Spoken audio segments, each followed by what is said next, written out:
திரு ஷானவாஸ், திமுகவுக்கு எதிரான ஒரு வலுவான கூட்டணி அமைஞ்சிடக்கூடாது, எல்லா எதிர்கட்சிகளும் பிரிந்து இருக்கணும், அது 5 முனை போட்டியோ 4 முனை போட்டியோ, அப்போது திமுகவுக்கு சாதகமான ஒரு சூழல் உருவாகுங்கிற இடத்துக்கு திமுக இப்ப நகர்ந்துருச்சா? அதனாலதான் இந்த விமர்சனமா சட்டசபையில? இல்ல, அதிமுக பாஜக கூட்டணி அமைந்துவிடக் கூடாது என்பது திமுகவின் விருப்பம், திமுக கூட்டணி கட்சிகளின் விருப்பம். ஏன்னா அது வலுவான கூட்டணியா அமைஞ்சிரும், அதனால அவங்க இப்படி செய்யறாங்க அப்படின்னு இவங்க ஒரு கருத்தை இன்னைக்கு நிறுவ பாக்குறாங்க. அதிமுக பாஜக கூட்டணி அமைந்தால் அதிமுகவுக்கு இழப்பு என்று ஜெயக்குமார் சொன்னார். 40,000 ஓட்டு போச்சு அப்படின்னு சொன்னார் அவர் தொகுதியில. ஈரோட்ல செங்கோட்டையன் சொன்னார் 45,000 ஓட்டு போச்சு பாஜகனால அப்படின்னு சொன்னார். தம்பிதுரை சொன்னார் நாங்க என்ன பாவமா செஞ்சிருக்கோம் பிஜேபியோட சேர்ந்து பயணிக்கிறதுக்குன்னு சொன்னார். அப்போ இதெல்லாம் ஏடிஎம்கே உடைய ஸ்டேட்மெண்ட். அவங்க தான் உறவை முறிச்சாங்க. வேற யாரோ போய் வெளியிருந்து வேலை செய்து அந்த உறவு முறியல, அல்லது திமுகவோ திமுக கூட்டணி கட்சியோ கொடுத்த அழுத்தத்துல அந்த உறவு முறியல, அவங்க உறவை முறிச்சாங்க. ஏன்னா அவங்களுக்கு கேடு, பாஜகவோடு பயணிப்பது தமிழ்நாட்டில் லாபத்தை காட்டிலும் நட்டம் என்பதை உணர்ந்து அவங்க அந்த முடிவுக்கு வந்தாங்க. அப்படி இருக்கும்போது அந்த கூட்டணி முடிவுக்கு எந்த வகையிலும் காரணம் இல்ல திமுகவோ அதனுடைய கூட்டணி கட்சிகளும். நாங்க எங்களுடைய கருத்தை சொல்றோம்.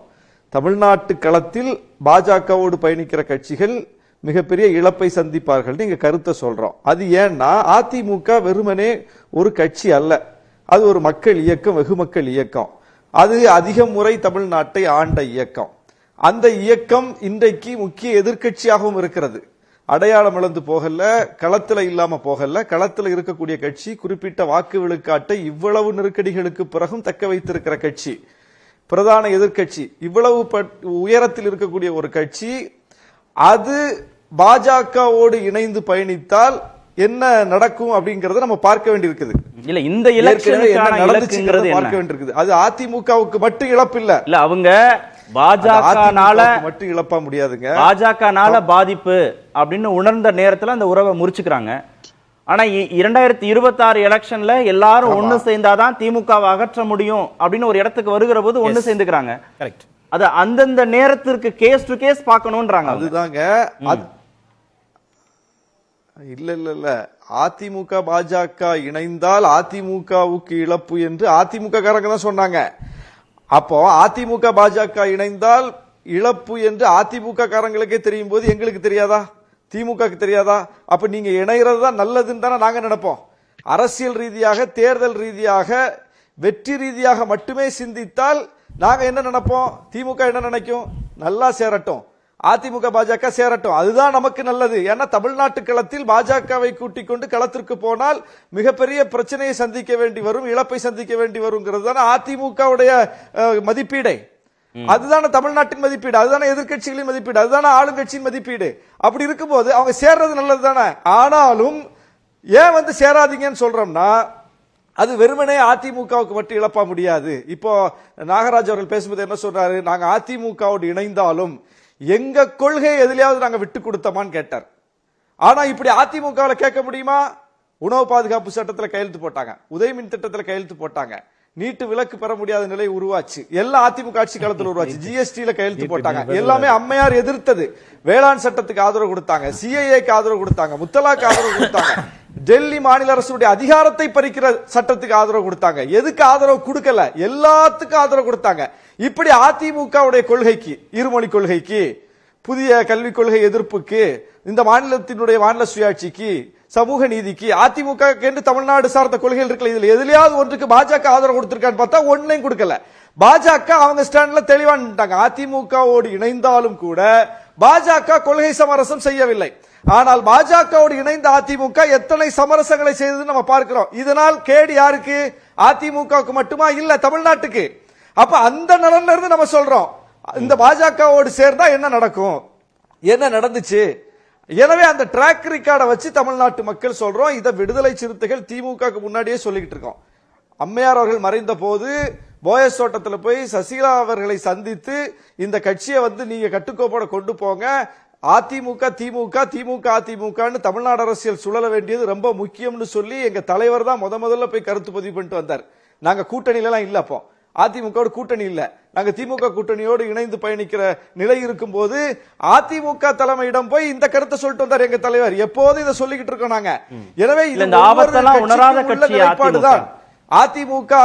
இந்த ஆபத்தெல்லாம் உணராத கட்சியா அதிமுக அதனுடைய பொதுச் செயலாளர்? ஆனாலும் ரிஸ்க் எடுத்து கூட்டணிக்கு போகலாம் அப்படின்னு ஒரு இணக்கம் காட்டுவதற்கு திமுகவை வீழ்த்தணும் அப்படின்றது பிரதான நோக்கமா மாறிட்டதன் அடிப்படையில தானே அவங்க இதுக்கும் இந்த சமரசத்திற்கும் அவங்க தயாராயிட்டாங்க. அதாவது தர்மயுத்தம் நடத்துவதற்கு குருமூர்த்தி வழிகாட்டினார்னு ஓபிஎஸ் உடைய ஸ்டேட்மெண்ட். ஒவ்வொருவரும், அதாவது அதிமுகவில் சசிகலா அம்மையார் தான் அடுத்த தலைவர், அடுத்த பொதுச் செயலாளர், அவர்தான் முதலமைச்சர்னு சொல்லி அதிமுகவை முடிவெடுத்த பிறகும் கூட அதை நிறைவேற்ற முடியாம போச்சு. யாரால நிறைவேற்ற முடியாம போச்சு? ஒரு கட்சி ஒரு முடிவெடுத்த பிறகு அது நடைமுறைக்கு வரலன்னா எங்க பிரச்சனை இருக்கு? அப்போ வெங்கைய நாயுடு மருத்துவமனை நின்று எங்களுக்கு வழிகாட்டினார்னு சொன்னது யாரு? அன்வர் ராஜா தான். அவர் அதிமுக காரர் தானே. அப்ப அதிமுகவுக்குள் பாஜகவின் தலையீடு இருக்கிறது என்பது அதிமுக தலைவர்கள் ஒவ்வொருவரின் வாயாலையும் பல்வேறு கட்டங்கள்ல வெளிவந்திருக்க.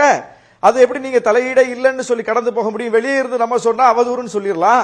உள்ளிருந்து உங்கள் தலைவர்கள் ஒவ்வொரு காலகட்டத்திலையும் வெளிப்படுத்தினாங்க. களத்திலையும் அந்த செயல்பாட்டை பார்த்தோம். அவங்க கருத்து சொல்லுவாங்க, அந்த கருத்துக்கு ஏற்ப ஒரு செயல்பாடு களத்துல நம்ம பார்த்தோம். அப்ப ரெண்டும் பொருந்தி போகுது.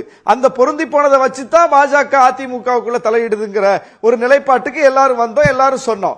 இப்ப கூட்டணி அதிமுக தலைமையில ஒரு கூட்டணி அமைஞ்சுதா இல்லையா? 2021 ஒரு கூட்டணி அமைஞ்சது. அந்த கூட்டணி சிதறியதற்கு திமுகவோ திமுக கூட்டணி கட்சிகளோ காரணமா? பிஜேபி உங்களை விட்டு போனதுக்கு நாங்க காரணமா? பாமக உங்களை விட்டு வெளியேறினதுக்கு நாங்க காரணமா? தமாக உங்களை விட்டு வெளியேறினதுக்கு நாங்க காரணமா? புதிய நீதி கட்சி உங்களை விட்டு வெளியேறினதுக்கு நாங்க காரணமா? யார் காரணம்? இப்ப தேமுதிக திமுக ஆதரவு நிலைப்பாடு எடுத்து ஒரு மாசமா பேசிக்கிட்டு இருக்காங்க பிரேமலதா விஜயகாந்த் அவர்கள். இதுக்கு யார் காரணம்?